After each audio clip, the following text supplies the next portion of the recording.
La libreria La Bassanese di Bassano del Grappa organizza periodicamente l'Aperilibro, eventi culturali che uniscono l'incontro con l'autore e l'aperitivo offerto dalla libreria alla fine dell'incontro.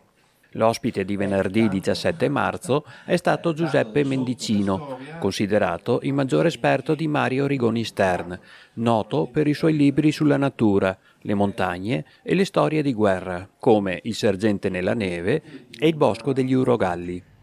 Sono 100 anni dalla nascita di Mario Gonistern, quindi a questo servono gli anniversari. È un'occasione per ricordare uno dei più grandi narratori del nostro Novecento, insieme a Primo Levi, Italo Calvino, Leonardo Sciascia, Nuto Revelli. E l'abbiamo ricordato io, Paolo Pozzato, Paolo Cognetti, Luca Mercalli, ognuno diciamo approfondendo la materia che conosce meglio. Allora c'era la mezza giornata dedicata alla storia, l'altra legata alla letteratura, un'altra alla natura, perché la ricchezza di Rigoni, delle sue opere, è la poliedricità, cioè lui si è occupato di tutto ed è attuale per tutto. L'attenzione alla natura, la tutela dell'ambiente è attualissimo.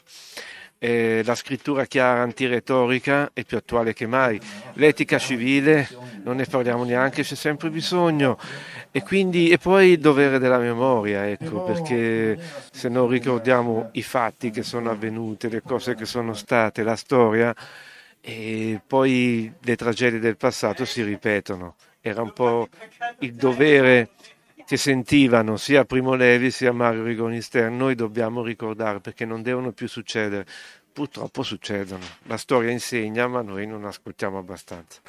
Mendicino ha raccolto i contributi di numerosi esperti per il suo ultimo libro presentato venerdì alla Bassanese, Mario Rigoni Stern, 100 anni di etica civile, letteratura, storia e natura.